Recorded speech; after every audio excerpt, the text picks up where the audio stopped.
नमस्ते दोस्तों, स्वागत है आपका मेरे चैनल में। आज की कहानी है जंगल के सफ़र की खौफनाक रात। अजय ने घड़ी को देखा। रात के ठीक 9 बज रहे थे। उसे अगले शहर ज़रूरी मीटिंग के लिए जाना था। घर वालों ने मना किया, अंधेरा हो चुका है, उस जंगल के रास्ते मत जाना। सुना है वहाँ अजीब घटनाएं होती है। लेकिन अजय को किसी भी हाल में समय पर पहुंचना था।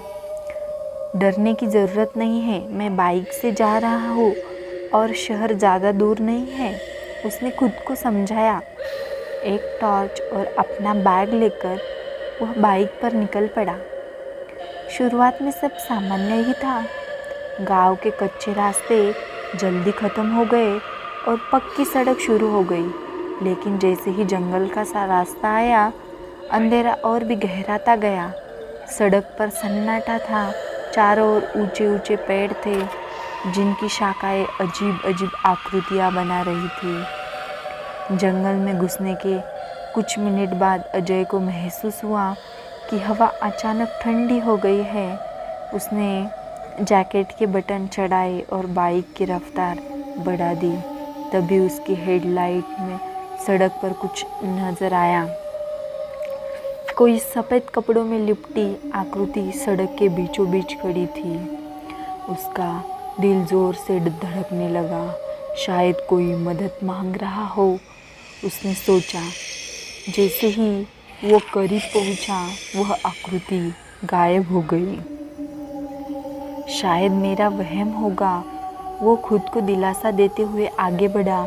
लेकिन तभी पीछे से किसी के हंसने की हल्की आवाज़ आई। उसने डर के मारे पलटकर नहीं देखा और बाइक की स्पीड और बढ़ा दी।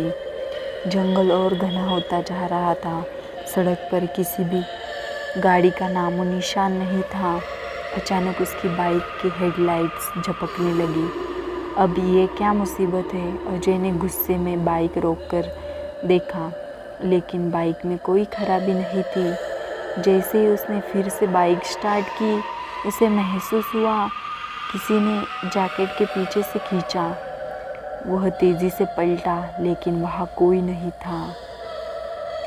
रास्ते में उसे दूर से एक औरत दिखाई दी। वो सड़क के किनारे खड़ी थी, सफ़ेद साड़ी में। उसने हाथ उठाकर रुकने का इशारा किया। अजय ने पहले उसे अनदेखा किया, लेकिन फिर उसके कदम अनजाने में धीमे हो गए। इतनी रात में कोई औरत यहाँ क्या कर रही है, उसने सोचा। उसने बाइक रोक दी। औरत ने धीरे से कहा, क्या आप मुझे गांव तक छोड़ दोगे? उसकी आवाज़ इतनी धीमी थी कि अजय को ठीक से सुनाई नहीं दी। ठीक है, बैठ जाइए, अजय ने कहा। औरत बिना कुछ कहे बाइक पर पीछे बैठ गई। अजय ने बाइक स्टार्ट की और तेज़ गति से चलने लगा। लेकिन कुछ मिनटों में ही महसूस हुआ बाइक असामान्य रूप से भारी हो गई है। पीछे से उसे अजीब अजीब सी आवाज़ें सुनाई देने लगी, जैसे कोई गहरी सांस ले रहा हो। आप ठीक है? उसने बिना पीछे देखे जवाब में केवल गूंजती हुई हंसी सुनाई दी। उसने डरते डरते शीशे में झांका। औरत का चेहरा अब दिखने लगा था। उसके बाल बिखरे हुए थे और आंखों से खून। उसका चेहरा अजीब तरीके से मुड़ा हुआ था, जैसे किसी ने उसे तोड़ मरोड़ दिया हो। अजय का दिल ज़ोर से धड़कने लगा। उसने बाइक की स्पीड और बढ़ा दी, लेकिन रास्ता जैसे खत्म ही नहीं हो रहा था। वही पेड़ और वही मोड़ बार बार नज़र आने लगे। अचानक औरत ने कहा, तुम मुझसे भाग नहीं सकते। यहाँ से निकलने का कोई रास्ता नहीं है। अजय ने डर के मारे बाइक रोक दी और पलट कर देखा। औरत अब वहाँ नहीं थी। लेकिन तभी उसके कानों में फुसफुसाहट हुई, तुमने मुझे यहाँ क्यों छोड़ा? अब भी यही रहोगे? अजय ने बाइक घुमाई और पूरी ताकत से भागने की कोशिश की। सड़क पर धुंध छाने लगी थी। उसकी हेडलाइट भी काम नहीं कर रही थी। चारों तरफ से अजीब अजीब परछाइयाँ नजर आ रही थी। आखिरकार वह एक गांव पहुंचा। वह लड़खड़ाते हुए बाइक से उतरा और एक बुजुर्ग से पानी मांगा। बुजुर्ग ने पूछा, तू इस जंगल के रास्ते से रात में आया है? अजय ने हाँ मैं सिर हिलाया और पूरी बात बताई। बुजुर्ग ने ठंडी सांस लेकर कहा, वो औरत इसी जंगल में मारी गई थी। उसकी आत्मा अब रात में भटकती है। जिस पर उसका गुस्सा आता है वो कभी जिंदा नहीं लौटता। अजय का चेहरा सफ़ेद पड़ गया। उसने पूछा, लेकिन मैं तो बच गया। बुजुर्ग ने गंभीरता से कहा, बच गया या अभी बस शुरुआत है। तभी अजय के फ़ोन पर एक अजनबी के नंबर से कॉल आया। दूसरी तरफ से वही हंसी सुनाई दी। उसके शरीर से पसीने की धार बहने लगी और उसने फ़ोन गिरा दिया और देखा कि बाइक पर वही औरत बैठी हुई थी। उसके बाद अजय को उस गांव में किसी ने कभी नहीं देखा। तो कैसी लगी आपको मेरी पहली कहानी? तो चलिए सुनते हैं आज की दूसरी कहानी, खूनी मोड़ का रहस्य। रात के करीब 11 बज रहे थे। अमन को अपने ऑफिस ज़रूरी प्रोजेक्ट पूरा करने के लिए शहर वापस लौट रहा था। गांव में उसकी बहन की शादी थी, लेकिन काम की वजह से वह ज़्यादा देर तक रुक नहीं सका। गांव के लोग उसे रात में सफ़र करने से मना कर रहे थे। अमन मत जा, वो जंगल वाला रास्ता बहुत खतरनाक है। वहाँ से कई लोग गायब हो चुके हैं। पर अमन को ऐसी बातों पर विश्वास ही नहीं था।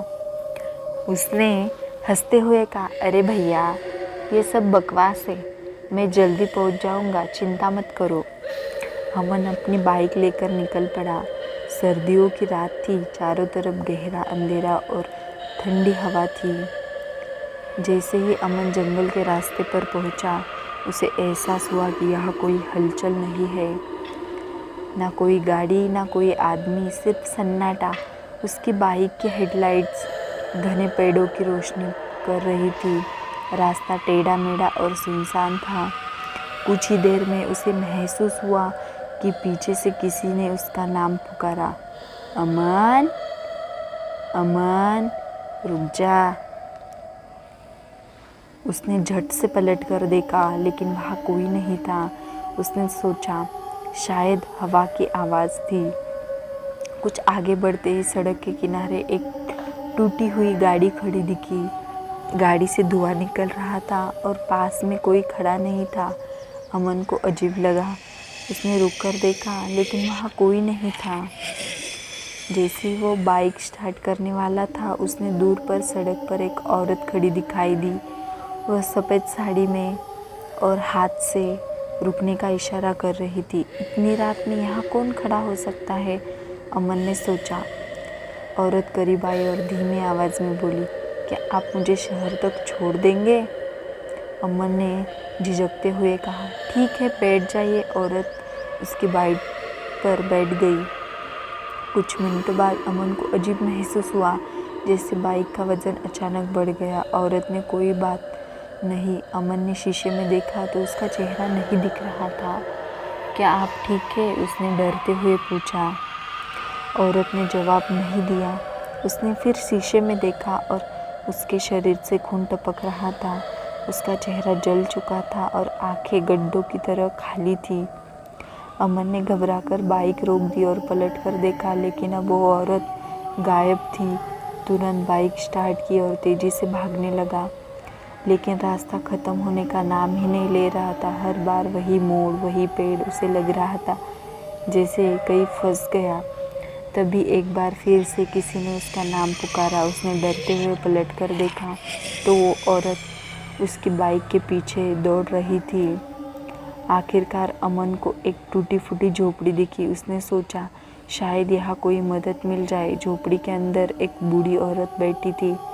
उसने अमन को देखते ही कहा, तूने उस रास्ते से आने की गलती क्यों की? वहाँ मौत का साया है। अमन ने सारी बात बताई। बूढ़ी औरत ने कहा, वो औरत एक दुल्हन थी उसकी शादी के दिन उसके दूल्हे ने धोखा देकर जान से मार दिया। तभी से उसकी आत्मा इस रास्ते पर भटकती है और जो कोई भी इस रास्ते से गुजर